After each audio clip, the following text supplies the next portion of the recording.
Welcome to the 7th and final module of this Baseball5 webinar. In this module, we'll go through the basic game preliminaries, game strategies, and basic practice planning. But we'll begin with a look at the lineup card. Similar to baseball and softball, in Baseball5, coaches or team managers have to fill out the lineup card and present it to the game officials before each game. Depending on the rules of the event, the lineup card must be presented somewhere between 15 and 90 minutes prior to the start of the game. It's important to have it prepared and delivered on time, as it supports the organizers and delivers an image of organization and discipline which is reflected on the team. Now let's see how to fill out the lineup card. Under Starters, write the first and last names of the 5 players in the starting lineup. The order, 1 through 5, is the batting order. The bottom 3 lines on the left-hand side are for the reserve players, the substitutes. Remember, in WBSC official competitions, the lineup must include at least 2 athletes per gender. Therefore, the column to the right of the players' names is where to indicate their genders. The full roster of 8 players shall be composed of 4 male and 4 female athletes. The third and final column for the players is for their uniform numbers, and that is to the right of the boxes for their genders. The right side of the lineup card is pretty self-explanatory. You're asked to write the name of the competition, location, date of the game, number or code of the game in the competition, and the names of the 2 teams, home and visitor. The bottom right-hand corner is reserved for the name of your team, the name of the manager or head coach, and his or her signature. It's really very simple. But remember, be clear when you write, because the table official will have to copy everything on the lineup card, and we don't want them to misspell any names. The WBSC social media channels will often publish the lineup card as well. So again, we ask you to write clearly.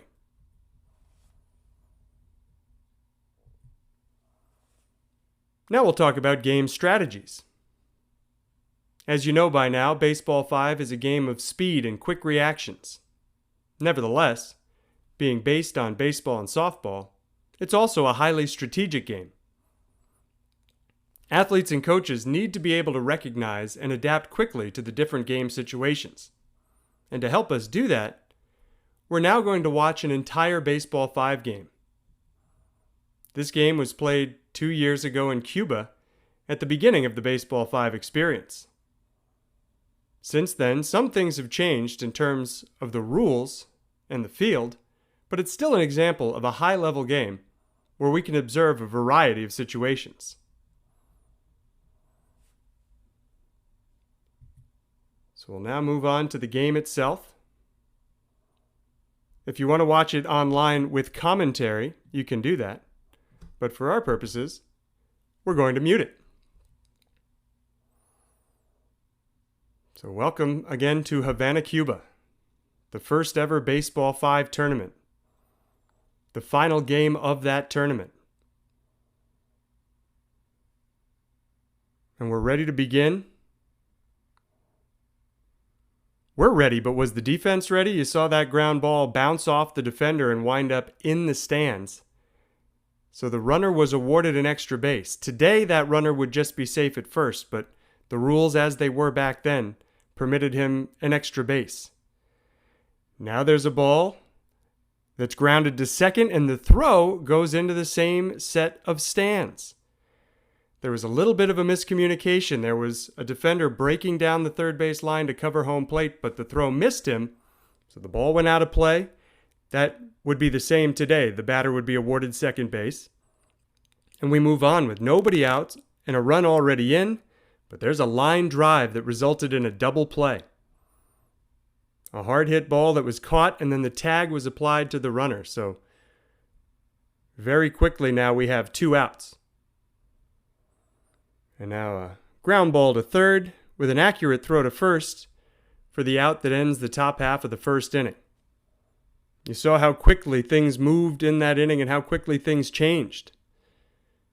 It got off to a very fast start, a couple of quick base runners, I should say, and one quick run. But then the defense tightened up, and now we're in the bottom of the first.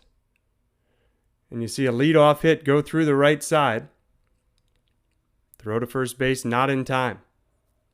I want you to notice the gray team's defensive alignment. They have a player pulled in on the B5 portion of the Baseball5 logo. That was a nice defensive play to get the force out at second base for the first out of the bottom of the first inning. And again, you see three defenders on the right side. That one was hit to the left side, and the same result. A force out at second base. 2 outs in the bottom of the first inning. The pink team batting, trailing 1-0. This ball goes right up the middle, and it's a very easy play for the midfielder. That was not a good example of a well-placed hit. Hit it right at the defender. So after one complete inning in just a couple of minutes, the gray team leads it 1-0. Pretty quick first inning, huh? We move along, and we start the second with a fine defensive play. That ball was hit deep in the hole at short, but a strong, accurate throw, resulting in the first out. Second play, out at first base. And you notice the defender there made a quick underhand flip to first base. That's an important tool in every defender's repertoire. Now we have a ball bounced on the left side, got through to the wall, winds up in the stands, and again that player was awarded second base. He would not have been awarded second base today. And there the runner left early from second. So the out was called on the base runner leaving early, not on the hit. That was the third out of the inning. It was costly too, because if the base runner hadn't left early, he had a very good chance of scoring. Instead, we're on to the bottom of the second. The gray team still leading 1-0.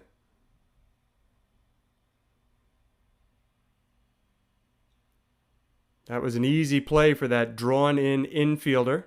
1 out.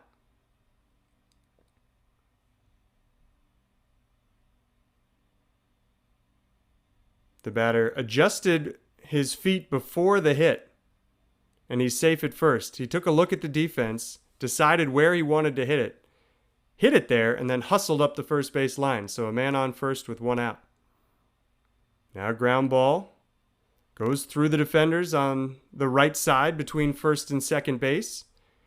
And now all of a sudden, something brewing for the pink team, first and second, with just 1 out.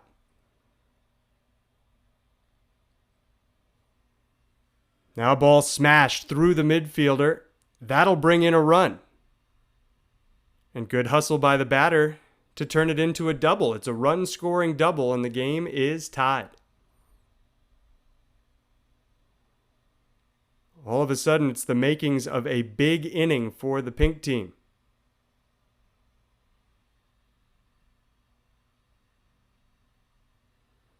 That's another base hit. And maybe you see the runner there. He went halfway down the third base line, but then stopped and retreated to third base. That was because of the good defense, good communication by the gray team. They had somebody ready at home plate. Kept a run off the board. And now we get a ground ball up the middle, and it's a double play to end the inning. So a good recovery by Gray after the pink team had pushed a couple of runs across to take the lead. Big takeaway from that inning. One for offense and one for defense. On offense, where you place the ball, how you hit it, so important. And on defense, communication is key. You have to be vocal and work with your teammates. So now we start the third inning. And he didn't even run up the first base line on that hit because he was ruled out by the home plate official for stepping on the lines of the batter's box. Now a close play at first. Out at first base. Nice, clear, decisive call by the official. So we have 2 outs very quickly in the top of the third.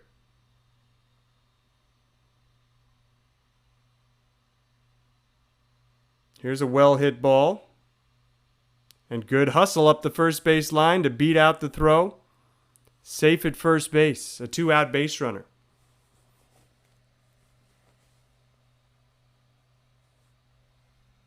These officials did an excellent job maintaining control of the game. Emotions were running high. Again, we have 2 outs in the top of the third, and a force out at second ends the inning.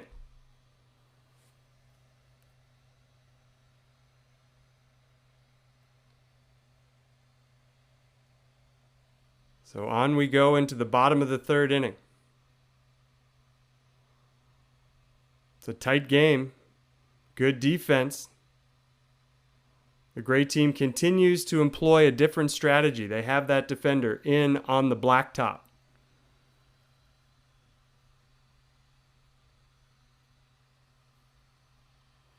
First batter leads off with a ball that winds up in the outfield. That is a leadoff base hit. The pink team were really masters of surveying the defense. Except right here. He hit it right at the first baseman, who made the catch and then applied the tag on the base runner, turning it into a double play. Terrific work there by the first baseman. Now a base hit to extend this bottom half of the third inning.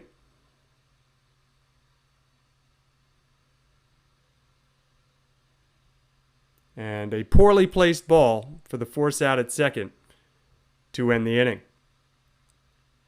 So though the inning began promisingly enough with a base hit, good defense, especially that great play by the first baseman, kept it from being a big inning. On we go into the fourth. Still a tight one. 2-1 the score. Ground ball off the wall. And a smart decision not to try and force a throw to first base. Leadoff single. So that's the tying run aboard. Force out at second. First out of the inning. And again, wise decision. Don't throw it to first if you know you can't make a play. All you do there is risk an error. So smart not to make that throw. Now we have a ground ball to second. Underhand flip out there. Throw to first, not in time. That throw obviously was made because the runner was far enough away from first base that the defender felt they could make an out. Obviously, it didn't work out. But there are 2 outs in the inning. And now with another underhand flip from the second baseman, the side is retired in the top of the fourth. So the gray team, remember, had a 1-0 lead 2 batters into the game. But now going into the bottom of the fourth inning, they trail 2-1. They've had nothing going offensively, so they can really not afford to fall any further behind. But as you'll see in this fourth inning, the pink team really puts the pressure on, and they don't let up.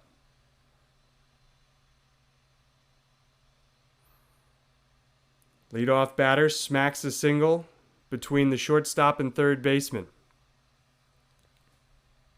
Leadoff man aboard.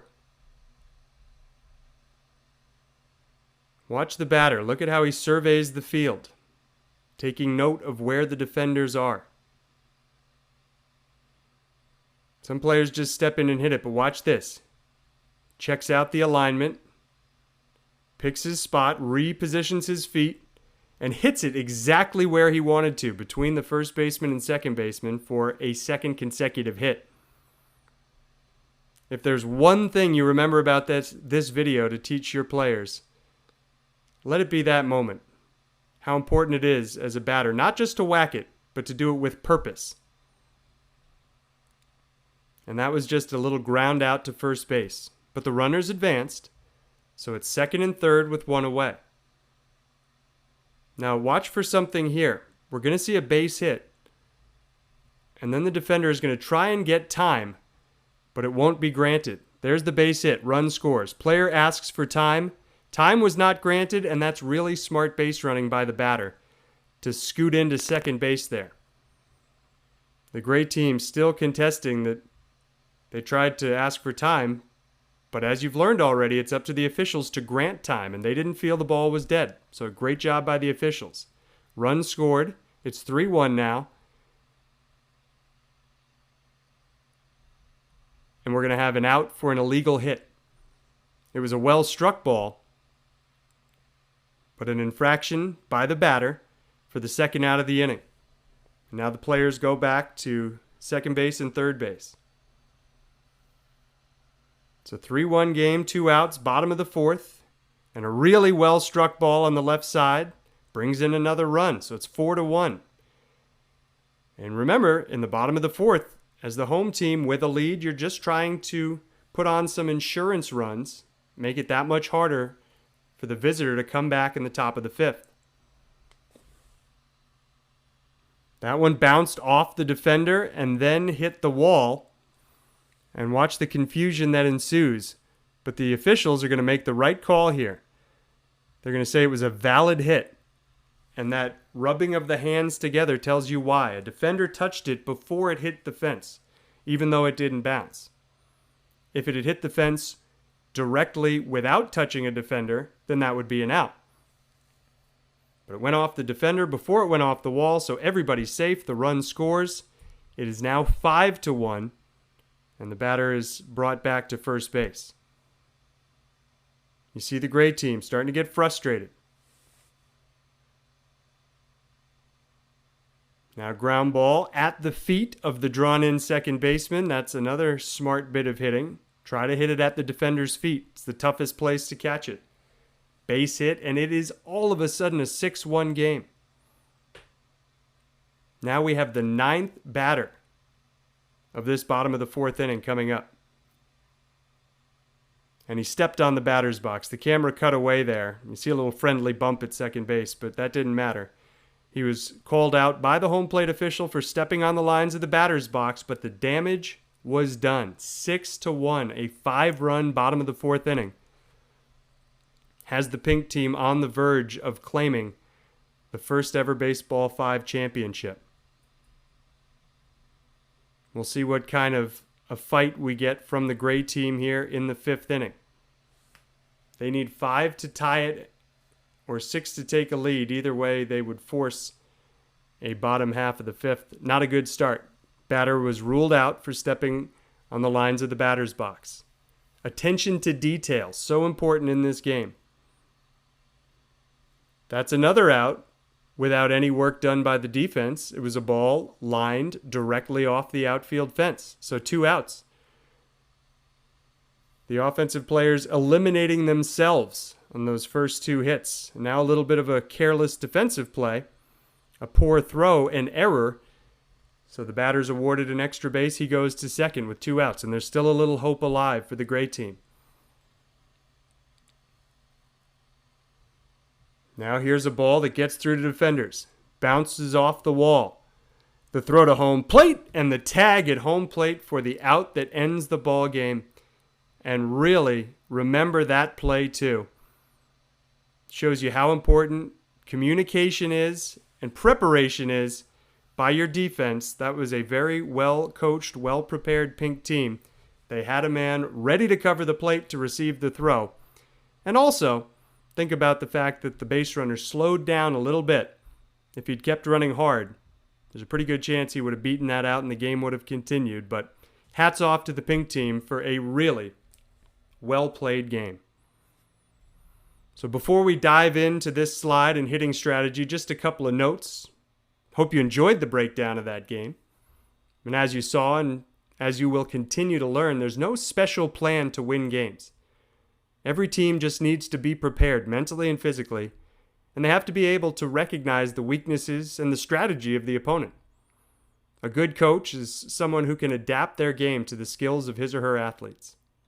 Of course, in the end, the quality of the players will be the deciding factor in who wins the games. And the quality of players is dependent on their talent and their hard work. How much work are they willing to put in? There's no substitute for practice. And we'll talk about practice again at the end of this slide, the end of this presentation. But now we're going to move on and start with a closer look at hitting strategy. So the one you see on the screen here is in a situation with no runners on base. So this is how every inning will start.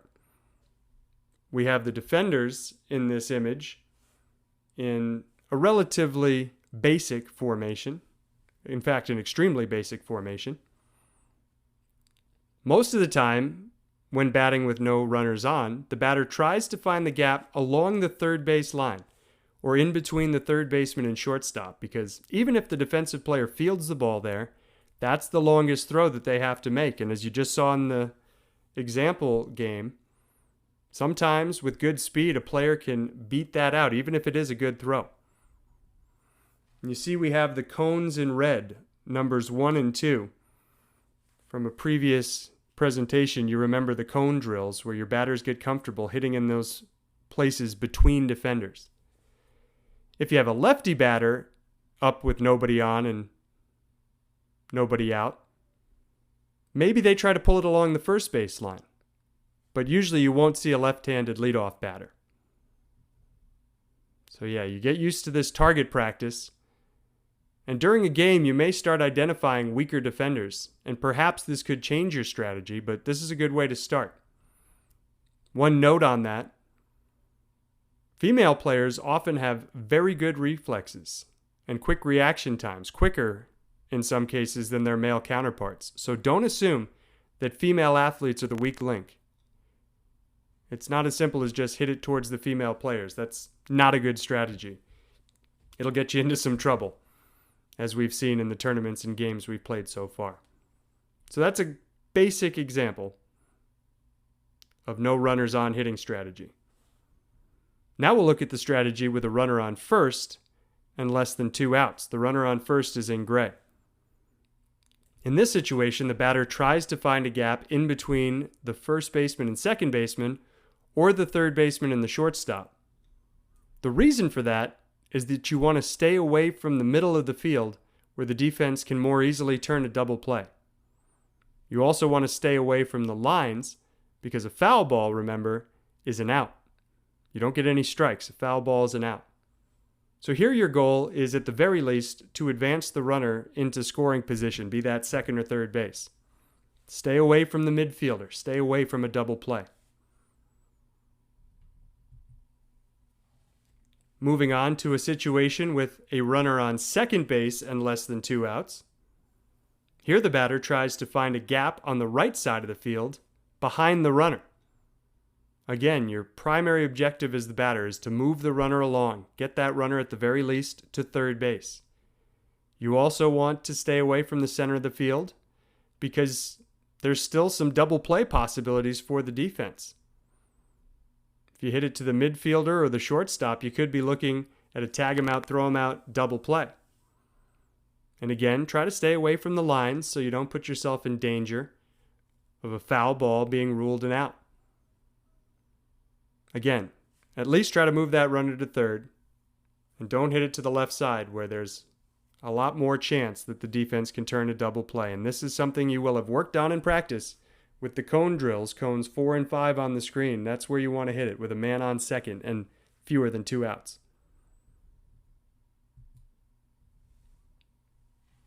Now things get a little bit more complex in this last situation that we'll look at, which is with a runner on third base and less than 2 outs.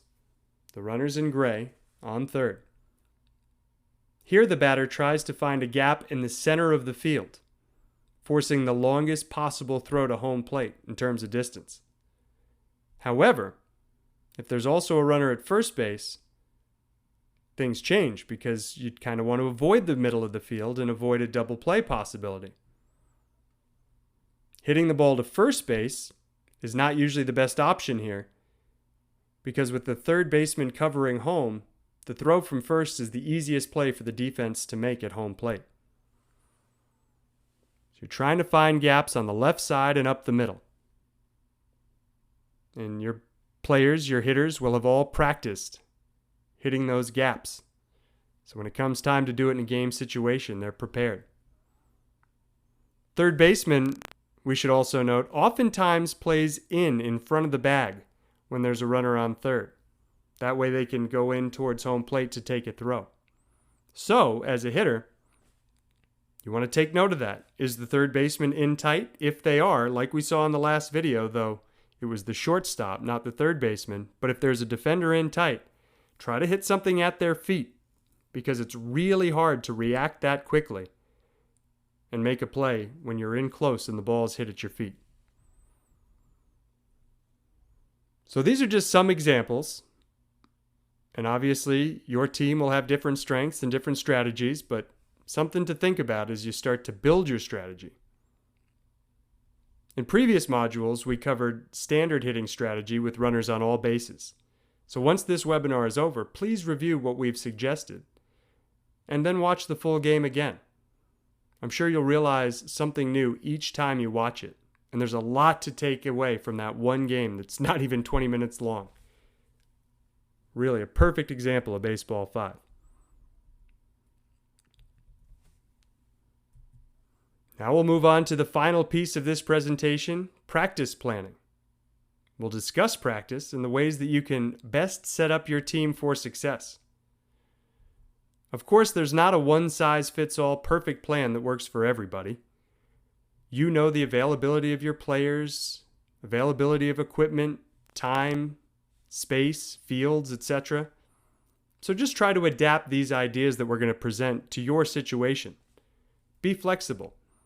And remember, it takes time, dedication, and a lot of repetitions to see improvement. Stay focused and don't give up. You're the coach. The main actors are your players. You have to put in all of your effort and energy if you want to get the same back from your players. So lead by example.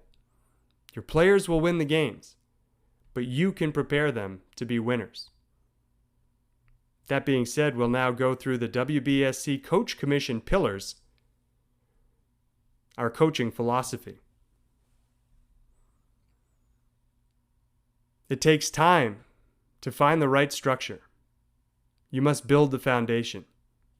You can have the best drills, but it's the way the practice flows that is important to the success of the team and the program. So in other words, organization with your players, with other coaches is key. Work with your coaching staff. Ask them what they think your team should work on any specific day. Players are not perfect, so keep that in mind. They won't be perfect, but their effort can be and it must be. Effort and energy must consistently be at a high level in practice. So repetitions, repeat. And that goes for everything. Goes for driving, riding a bike, and hitting a well-placed Baseball5 single. The more you practice, it just becomes automatic. Something to keep in mind is that progression during the season should be your goal. You want to get better and better the more you play, and you want to see that reflected in your players. Don't be lax when it comes to timing. Timelines are vital. You have to stay within the structure that you have outlined. And you have to start every practice with dynamic stretching. Do it the same way every day to help build routines. Beyond that, find a spot every day for player development. One day, maybe focus on a hitting routine. One day, focus on defense to stay balanced. And as you'll see very shortly, we have a recipe that we can share with you for a 5-day practice plan. Make a checklist of every game situation that has come up and that might need work. You have to work on what is important for your philosophy. So stay coherent and stay consistent. And as promised, now we will look at an example of how you can structure your practice in 4 blocks.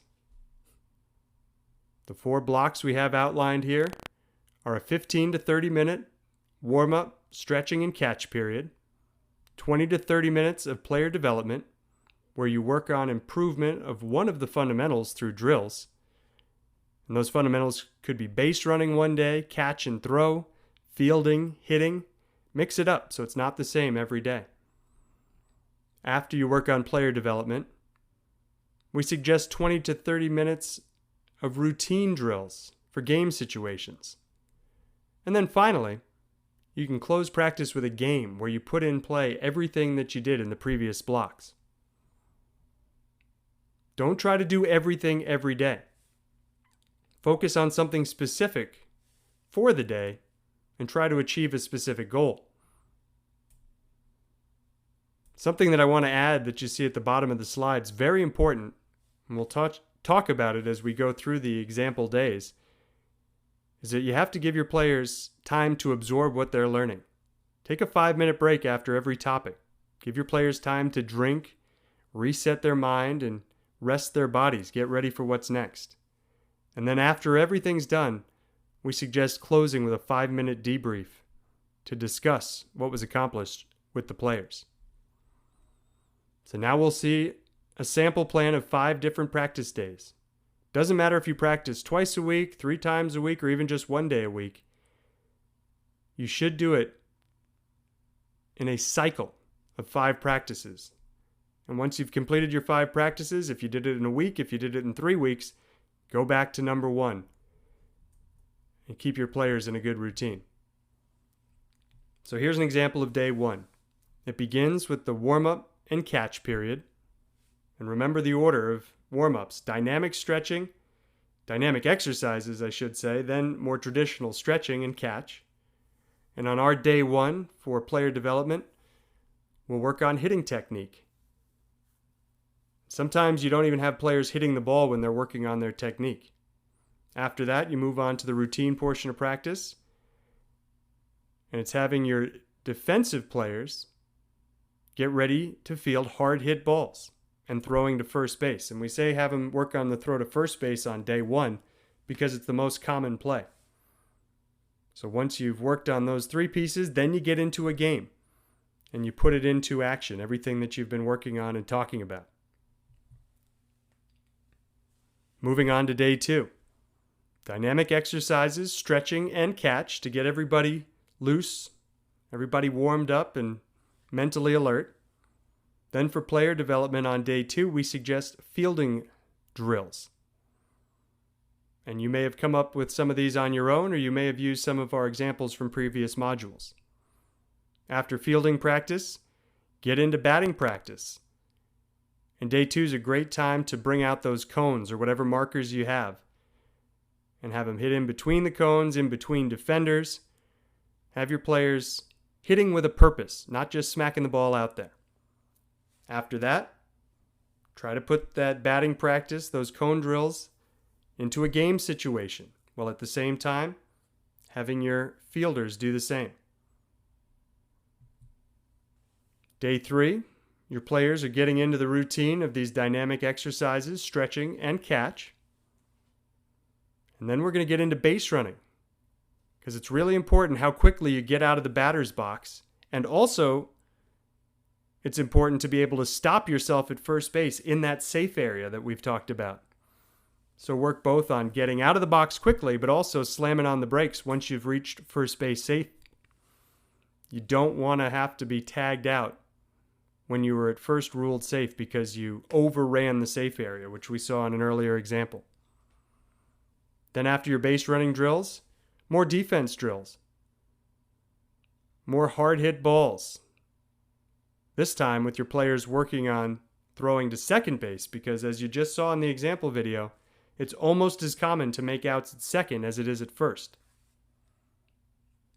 This is where your underhand flips are going to come into play. Then it's game time, and it's games that are being played not solely for fun, though it is important that your players have fun at practice, but play these games with purpose. Day 4 comes along, and by now everybody is into their dynamic exercises and stretching routines and getting better and better and more careful at playing catch. For our player development, we're going to work on hitting on day 4, setting up targets at first and second base. So you're going to focus solely on hitting to the right side of the field, advancing runners who are on second base, or sometimes even runners who are on first. After that, get into some batting practice. Pull out the cones if you want, or whatever other batting practice drills that you've established with your program, and then play a game. And by now, these games are going to be very competitive. Day 5 is upon us, and the team is into dynamic exercises, stretching and catch, and maybe you have a team captain or two who leads these stretching and dynamic exercise portions of practice. Once everybody's warmed up, we focus on defense on day 5. Defense, so important, as you saw in that example video. You see under development we have listed defensive movements with runners. That's avoiding collisions with runners. Keeping an eye on the ball, as you also have to deal with runners running towards you. It's not easy, so a good thing to focus on for player development. For the routine portion of day 5, more hard hit balls at defenders. This time, they're working on throwing to home plate. And this is important for the entire team. You need to keep everybody moving. You need to work on your communication here. Who covers home in what situations? Vitally important to the entire Baseball5 experience. Finally, it's day 5 games, and by now, maybe you even have some inter-squad rivalries developing. The games are certainly going to be competitive, and everybody's having a good time and unwinding. And one thing I didn't mention in any of these 5 days, but I will repeat it as I said it at the beginning, give your players time in between all these different blocks to hydrate, rest, and reset. You don't want to rush somebody from their player development practice into their batting practice without giving them a 5-minute breather. Chance to get some water. Oftentimes it'll be really hot. And also a little mental reset to go from defense to offense. Obviously, not on day 5, it's all defense, but still, a reset is important.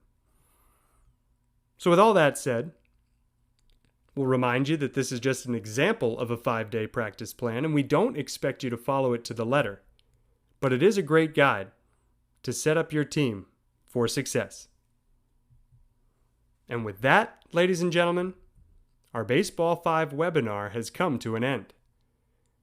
We thank you for your attention and participation and wish you all the best of luck as you take Baseball5 home and introduce it to the very first generation of Baseball5 players all over the world.